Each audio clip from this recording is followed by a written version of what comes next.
Beginner ആണെങ്കിൽ എൻ്റെ ഇതേ ചാനലിൽ തന്നെ ബേസിക് വീഡിയോസ് കണ്ടിട്ട് വന്നതിന് ശേഷം ഈ വീഡിയോ കാണുകയാണെങ്കിൽ കുറച്ചുകൂടെ വേഗം നിങ്ങൾക്ക് കാര്യങ്ങൾ മനസ്സിലാവും. ഞാനിവിടെ റെഫറൻസ് ഇമേജായിട്ട് യൂസ് ചെയ്യുന്നത് ഈ ഒരു ടൂളിൻ്റെ ഇമേജാണ്. അപ്പോൾ നമുക്ക് ആദ്യം ഈ ടോപ്പിലുള്ള ഈ പ്ലാറ്റ്ഫോം ക്രിയേറ്റ് ചെയ്യാം. അതിനായിട്ട് ഇപ്പോൾ യൂണിറ്റ് മീറ്ററിലാണ് ഇരിക്കുന്നത്. ഞാൻ സീൻ പ്രോപ്പർട്ടീസ് വന്നതിന് ശേഷം ഇവിടെ യൂണിറ്റ്സ് എന്നുള്ളത് ലെങ്ത് എന്നുള്ളത് സെൻറ്റിമീറ്റർ ആക്കി മാറ്റുന്നു. അതിനുശേഷം എക്സും 50 സെൻറ്റിമീറ്റർ എൻ്റർ ചെയ്യുന്നു. സെഡ് എന്നുള്ളത് 2 സെൻറ്റിമീറ്റർ എൻ്റർ ചെയ്യുന്നു. ഇപ്പോൾ സ്കെയിൽ മാറിയതായിട്ട് കാണാൻ പറ്റും. ഇതിന് ശേഷം ഞാൻ ഈ ഒബ്ജക്റ്റിൽ വന്ന ശേഷം എഡിറ്റ് മോഡിൽ പോകുന്നു. 3 പ്രസ് ചെയ്ത് ഫേസ് മോഡ് ആക്കുന്നു. അതിനുശേഷം ഈ ഫേസ് സെലക്ട് ചെയ്തു. ശേഷം പ്രസ് ചെയ്തതിന് ശേഷം ഞാൻ ഇൻസെറ്റ് ചെയ്തിട്ട് ഒരു 2 സെൻറ്റിമീറ്റർ എൻ്റർ ചെയ്യുന്നു. പക്ഷേ ഇത് 2 സെൻറ്റിമീറ്റർ ആണെന്ന് ഉറപ്പില്ല, ഒരു ചെറിയ വ്യത്യാസമുണ്ട്. കാരണം തിക്നെസ് 2 സെൻറ്റിമീറ്റർ ആണ് കൊടുത്തത്. ഞാൻ എൻ്റെ സ്നാപ്പിൽ പോയിട്ട് vertex, edge, face, edge centre, rotate, scale എന്നിവ എനേബിൾ ചെയ്യുന്നു. അതിനുശേഷം ഞാനിവിടെ മെഷറിംഗ് ടൂൾ എടുത്ത് വന്നതിന് ശേഷം ഈ എഡ്ജിൽ കൺട്രോൾ ചെയ്ത് സ്നാപ്പ് ടെമ്പറലി എനേബിൾ ചെയ്തതിന് ശേഷം ഈ എഡ്ജ് ഒന്ന് മെഷർ ചെയ്ത് നോക്കുമ്പോൾ ക്ലിക്ക് ചെയ്ത് ഡ്രാഗ് ചെയ്താലേ നടക്കുള്ളൂ. 0.5 സെൻറ്റിമീറ്റർ കാണും. പക്ഷേ നമ്മൾ 2 സെൻറ്റിമീറ്റർ ആണ് കൊടുത്തത്. അതെന്താ അങ്ങനെ വന്നതെന്ന് വെച്ചാൽ ഞാൻ എല്ലാം അൺഡു ചെയ്യുന്നു. ഞാനിവിടെ ഐറ്റമിൽ പോയതിന് ശേഷം ഒബ്ജക്റ്റ് മോഡിൽ പോവുക. അപ്പോൾ സ്കെയിൽ മാറിയിട്ടുണ്ട്. സ്കെയിൽ 1 ആക്കി അപ്ലൈ ചെയ്താലേ നമുക്ക് കറക്റ്റ് ഡയമെൻഷൻസ് കിട്ടത്തുള്ളൂ. അപ്പോഴും കൺട്രോൾ പ്രസ് ചെയ്തിട്ട് സ്കെയിൽ അപ്ലൈ ചെയ്യുക.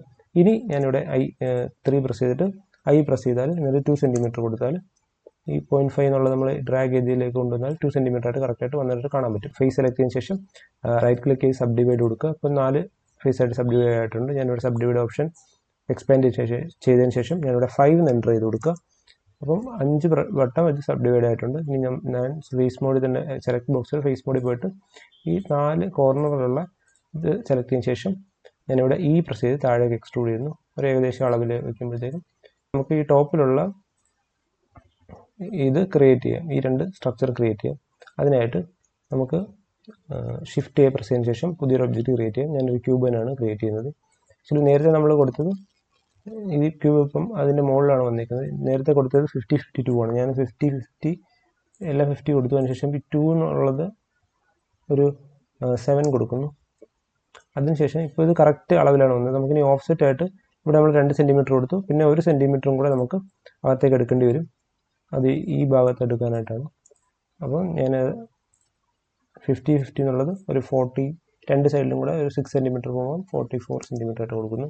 അതിനുശേഷം പ്രസ് ചെയ്തതിന് ശേഷം Z പ്രസ് ചെയ്യുന്നു. പ്രസ് ചെയ്ത് Z പ്രസ് ചെയ്തതിന് ശേഷം ഇവിടെ കൊണ്ട് സ്നാപ്പ് ചെയ്യാൻ നമുക്ക് പറ്റും. ഞാൻ ഒന്നുകൂടി ഇത് ഡ്യൂപ്ലിക്കേറ്റ് ചെയ്യുന്നു. ഷിഫ്റ്റ് പ്രസ് ചെയ്ത് Z പ്രസ് ചെയ്ത് ഡ്യൂപ്ലിക്കേറ്റ് ചെയ്യുന്നു. പ്രസ് ചെയ്ത് സ്കെയിൽ ചെയ്യുന്നു. Z ആക്സിസിൽ സ്കെയിൽ ചെയ്യുന്നു. ഏകദേശം ഇത് ഒരു മോഡൽ ക്രിയേറ്റഡ് ആയിട്ടുണ്ട്. ഞാനിതെല്ലാം കൂടെ സെലക്ട് ചെയ്തതിന് ശേഷം Ctrl+J പ്രസ് ചെയ്തിട്ട് ജോയിൻ ചെയ്യുന്നു. അപ്പോൾ നമ്മൾ നോക്കുകയാണെങ്കിൽ ഇതിൻ്റെ എഡ്ജസ് എല്ലാം ഷാർപ്പ് എഡ്ജസ് ആണ്.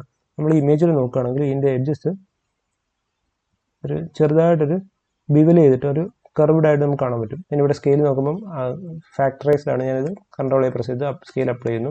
അതിനുശേഷം ഒന്നുകൂടെ ടാബ് ചെയ്തിട്ട് Ctrl+B പ്രസ് ചെയ്താൽ കറക്റ്റായിട്ട് നമുക്കത് ബിവൽ ചെയ്തെടുക്കാൻ പറ്റും.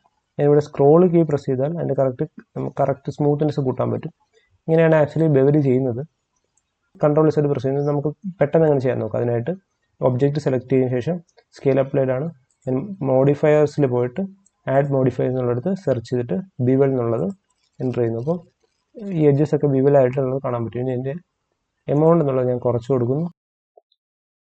എമൗണ്ട് എന്നുള്ളത് കുറയ്ക്കുന്നു. എൻ്റെ സെഗ്മെൻറ്റ്സ് എന്നുള്ളത് ഞാൻ കൂട്ടുന്നു. അപ്പോൾ ഏകദേശം ഒരു ബിവൽഡായിട്ട് കാണാൻ പറ്റും. അപ്പോൾ ഒരു സ്മൂത്തും ചെയ്ത് നമുക്ക് കാണാൻ പറ്റും. ഇതിനുശേഷം ഞാൻ മെറ്റീരിയൽ പ്രോപ്പർട്ടീസിലേക്ക് പോകുന്നു. മെറ്റീരിയൽ എടുക്കുന്ന ജസ്റ്റ് ഒരു വുഡിൻ്റെ ഒരു കളർ ഞാൻ ജസ്റ്റ് ഇട്ട് കൊടുക്കുന്നു. അതിനുശേഷം ഞാൻ മെറ്റീരിയൽ പ്രോപ്പർട്ടീസ് പോകും. നമുക്ക് കറക്റ്റ് ആ ഒരു ഒബ്ജക്റ്റ് 3D മോഡലായിട്ട് ക്രിയേറ്റ് ചെയ്തിട്ട് നമുക്ക് കാണാൻ പറ്റും.